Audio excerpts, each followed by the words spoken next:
So 1.3, we are solving linear equations in Algebra 2, and we are now on example 3. So with this example, we got to remember what we talked about with the distributive property. So before I can start this, before I can do anything, I need to distribute these numbers through. So 6 times r is 6r, 6 times negative 9 is negative 45. 4 times 2r is 8r, 4 times negative 15 is negative 60.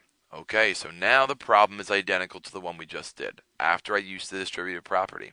Once again, completely up to you. I don't care which numbers you move where or which variables you move where. Completely your choice from the start. You really can't screw up unless you don't do the opposite. You can't screw up from here. So, wherever you want to start, I am going to add 60 to this side. And the reason I add 60 is this is minus, so I'm adding 60. So I do that. Negative 54 plus 60 is 6. So I have 6r plus 6, and all I have left on that side is an 8r.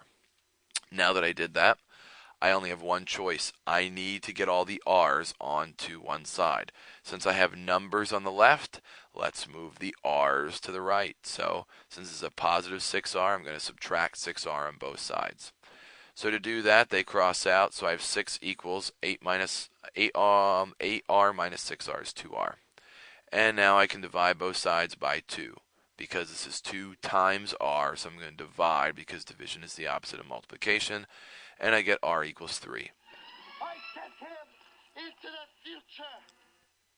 So, example 4, once again, fractions seem to freak you out. So instead of having the fraction freak you out, first we need to get that x by itself. So take this step by step. How can I get that fraction all by itself? Well, look at that 3 hanging out there all by itself. That is a negative 3. So let's move that over to the other side so we can get all the numbers over there. So that's plus 3 because minus 3, the opposite is plus 3. So I do that, the 3's cross out, and I have negative 5 over 6x equals 30. Whenever you have a fraction, doesn't matter if it's 1/3, doesn't matter if it's 4 over 18, doesn't matter if it's negative 13 over 4. You can always get rid of a fraction beside an x. Always get rid of a fraction by multiplying by the reciprocal. If you do not remember what a reciprocal is the opposite, as in you flip it. All you do is flip the item. This is negative 5 over 6, so the reciprocal is negative 6 over 5. That's all that a reciprocal is. Reciprocal just means you flip it. So I'm going to multiply by the reciprocal, which means I'm multiplying by negative 6 over 5 and negative 6 over 5. These now cross out. They're gone. So I just have an x. And all I have to do here is rewrite 30 as 30 over 1. 30 times negative 6 is negative 180, and the 5 goes over on the bottom. And then I got to see if I can divide them, which I can. Negative 180 divided by 5 is negative 36. Good evening. I'm Ron Burgundy, and this is what's happening in your world tonight. So example 5, a real estate broker's base salary is $18,000, which is kind of bad. Anyway, she earns a 4% commission on total sales. How much must she sell in order to make $55,000 total? So basically, a real estate person gets this base salary regardless if they sell a home or not of $18,000. However, if they sell a home, they get 4% of whatever house they sell. So if they're a good salesman, and houses nowadays being at least like 120, 130, 150 for a low-end home, they can make some pretty good cash by selling one house. So anyway, we're trying to figure out what they'll need to sell in order to make that $55,000, and here's basically the equation you come up with. Their base salary is $18,000, so they automatically get that. Plus, they get 4% or 0.04 on anything that they sell, which is why that's X. And we are trying to figure out how they can get $55,000. So there's your equation. Base salary plus the commission times X. Now, this is dealing with money.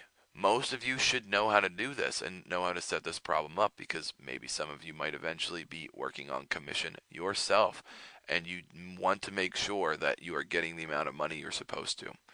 So anyway, to solve this problem, I need to get x by itself, so I would subtract 18,000 on both sides. The 18,000s cancel out, so I get 0.04x equals 37,000.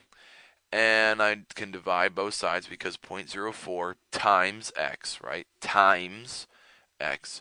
The opposite is division, so I divide by 0.04 on both sides, and I end up with $925,000. Now keep this in mind. They need to sell $925,000 worth of houses. Okay, well, if I said a low end home is $150,000, they will need to sell in the course of a year. Keep that in mind. In the course of a year, they would need to sell what? Two, four, six, probably 7 homes to cover that. So 7 homes would make them at $55,000 a year. But if they sell more than 7 homes, then they're covered. All right. Um, so it's just something for you to keep in mind um, when you're doing this. That sometimes some people do work on commission, and in some tough times like we have had recently, when people aren't buying stuff, um, that market is why it's taking a hit. It's not just taking a hit for the people who live in the homes who can't pay the mortgage, it's also taking a hit for the people who are trying to sell those homes as well. So keep that in mind. I drank a lava lamp. It wasn't lava. Homework. So there's your homework. You should have no problem solving all these equations, but if you do, look through some of the examples and email me, and I will get back to you as soon as possible. Thanks.